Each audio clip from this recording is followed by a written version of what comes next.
Wali Sumatera Barat menilai kasus polisi tembak polisi di Kabupaten Solok Selatan, Provinsi Sumatera Barat bukan sekedar konflik internal kepolisian, melainkan pertarungan negara melawan pelaku kejahatan lingkungan. Untuk itu Kapolri harus menjadikannya sebagai momentum membersihkan tubuh Polri. Wali Sumbar menyampaikan rasa bela sungkawa dan duka cita yang mendalam atas meninggalnya Kompol Anumerta Rianto Ulil Ansar. Meninggalnya Kompol Anumerta Rianto tak hanya menjadi tragedi antar anggota kepolisian, tapi juga jadi cerminan nyata betapa kuatnya pengaruh pelaku kejahatan lingkungan hingga ke dalam institusi penegakan hukum. Untuk itu Kapolri diharapkan mengambil alih pengusutan kasus ini dan menjadikannya sebagai momentum membersihkan tubuh Polri dari pelaku kejahatan lingkungan.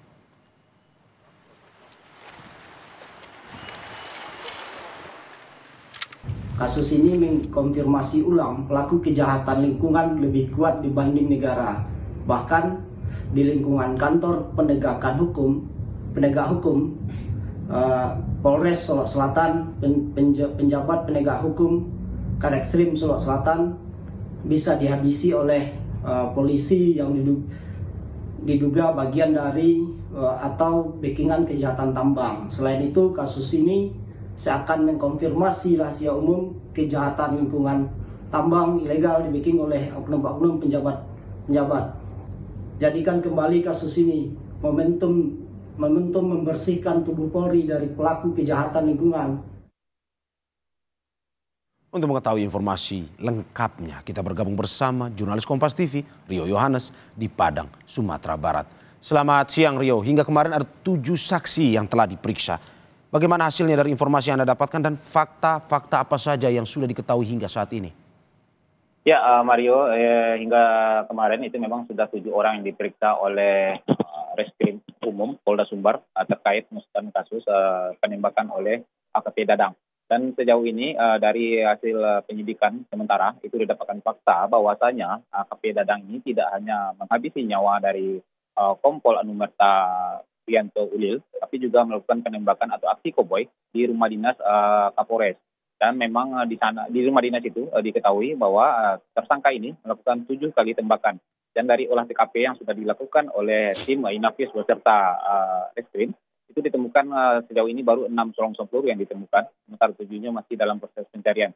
Dan dari hasil pemeriksaan juga didapati fakta bahwasanya AKP Dadang ini memang terkait melakukan aksi penembakan terhadap Ulil, Kompol Anumerta Rianto Ulil, itu terkait kasus tambang. Karena Dadang ini merasa emosi, AKP Ulil itu tidak mau merespon permintaannya untuk menolong salah satu rekanannya yang diamankan oleh Kompol Anumerta Ulil. Demikian, Mario. Nah, tadi Anda sudah menyebutkan bahwa konflik ini terkait juga dengan tambang ilegal. Apa upaya polisi hingga saat ini untuk mengungkap dugaan konflik kepentingan terkait tambang ilegal dalam kasus ini, Rio? Ya, sejauh ini memang penyidikan secara maraton terus dilanjutkan, tidak hanya Reskrim saja, Direktorat Reskrim Polda Sumbar saja, tapi juga melibatkan Bid Propam. Di sini Kabid Propam juga menjelaskan bahwasanya dia juga akan mendalami apakah ada keterlibatan dari personel yang lain ya dalam aktivitas tambang ini, baik itu membacking ataupun meloloskan ataupun tahu atau menerima uang dari aktivitas tambang ilegal yang ada di Kabupaten Solok Selatan. Dan sejauh ini memang ini masih dalam proses pendalaman. Dan dapat saya laporkan juga, Mario, bahwasanya hari ini tadi jam 10 pagi itu sudah datang Ketua Harian Kompolnas Irjen Pol datang ke sini untuk menemui dan klarifikasi terkait kasus ini. Irjen Pol Purnawirawan Arif Wicaksono itu datang sudah menemui, dan sekarang ini dalam pertemuan tertutup dengan Kapolda Sumbar untuk klarifikasi terkait kasus ini, penembakan yang dilakukan AKP Dadang ini. Demikian, Mario. Ya, masih terus dalam pendalaman dan kita ikuti terus perkembangan kasusnya. Terima kasih Rio Yohanes dari Padang, Sumatera Barat atas laporannya. Selamat bertugas kembali.